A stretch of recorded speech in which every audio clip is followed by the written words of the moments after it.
All right, we have two guests here. Alaleh Kamran is a criminal defense lawyer, and Nima Rahmani, former federal prosecutor.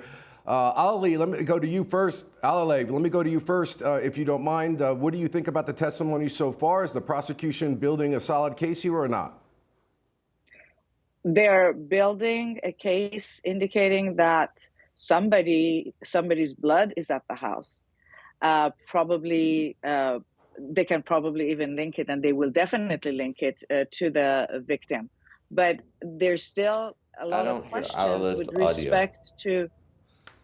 There's a lot of questions with respect to whether or not they can link this to whether or not Eastman is the one who slit the throat, or whether it is Franks that slit the throat of the victim. Alaleh, what is as a defense lawyer, what do you do to combat this? I mean, the cross-examination seemed to be pretty particular. She's very good, in my estimation, at least bringing out the things that the investigation did not reveal, which isn't going to be an important thing at the end, I would imagine, in the defense attorney's summation. What are your thoughts? Look, at the end of the day, the government has the burden to prove the elements of the crime beyond a reasonable doubt. Every element needs to be proved beyond a reasonable doubt. But the defense only needs to poke holes at that reasonable doubt. So, again, I agree with Mr. Rahmani. There's a lot of evidence that inures to the benefit of the prosecution. But as of right now, as of the way the evidence has been going, it is not clear. And it is not, I don't think the burden has been established that it is Frank or Eastman that has in fact killed the victim. Okay, Alaleh, when you're preparing a case like this as a defense lawyer, what are you doing in your mind when all the evidence looks like it could be really, really bad? Are you trying that one juror to try to hang the case, in other words, get a mistrial on the case? Or do you think she's shooting for the whole ball of wax for all of them to say not guilty in it? You cannot, in a case such as this, where the evidence is this overwhelming, and I agree with Mr. Rahmani again, there's overwhelming evidence. In a case such as this, there's no way you're going to be able to bag all 12 jurors. All you need is one, maybe two, but all you need is one who's going to understand your theory of the case and is going to understand reasonable doubt and is going to hang on to his or her vote and understand that beyond a reasonable doubt is an extremely high burden. So the defense, the reason why the defense is pointing out all these little details is because they're trying to open up the reasonable doubt to the jurors so that they can buy themselves that one juror that's going to hang the case. If the case hangs, that usually takes the defense team back to the table, and maybe a plea agreement can be reached. And that, I think, would be a non-life plea agreement.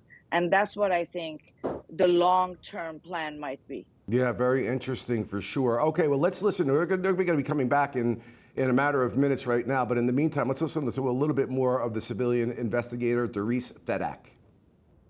Yeah, Alaleh, I agree. I mean, I, as a prosecutor, when I was prosecuting homicide cases, would always make sure that I did not give the defense the opportunity to bring that on a cross-examination. What do you think about that tactic? I think that exactly. If the prosecutor does it, they take the sting out of it. But this way, it doesn't look like the prosecutor did it, and it was the defense attorney's opportunity to score these points.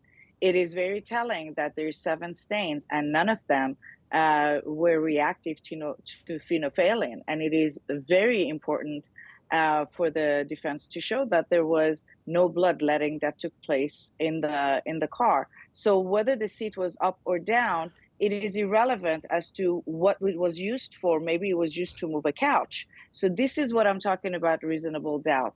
When you can score little points and you can open up tiny little itty bitty gaps, you can then connect those in your closing argument to be able to create a larger gap in the prosecution's case. Again, you don't need all 12 to come back not guilty. All you need is 1 or 2 to hang that jury. Yeah, good point. And tactically, you go for that maybe plea offer at the other end of that potential mistrial. I'm going to ask you both the most unfair question in the legal commentary world, and I know that you can't give me a definitive answer, but Alaleh, Nima brings up an interesting point here, and I've been noticing it as well. Back when I started, some time ago, Defendants rarely took the stand. And I think now as a criminal defense lawyer, as a prosecutor, I died if I was waiting for them to take the stand. But we see this more frequently with defendants taking a stand. Have you noticed the same trend? And if so, why?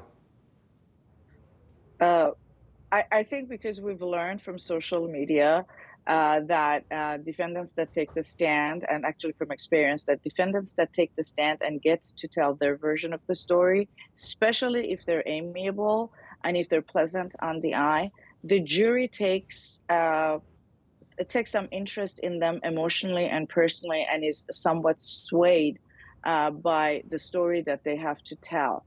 It is, even though we do not expect the defendants to testify and they have the absolute right to remain silent, translating that to the jury and expecting them emotionally to be able to block that out is close to impossible.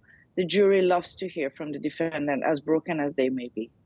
Okay, guys. Well, we're going to take a quick break, but on the other end, we're going to start talking about Nicholas Cruz. You know, obviously very horrific case. In the balance right now, he's pled guilty. The question is, will he get a death sentence or a life without parole? We'll be talking about that on the other end. Please stay with us.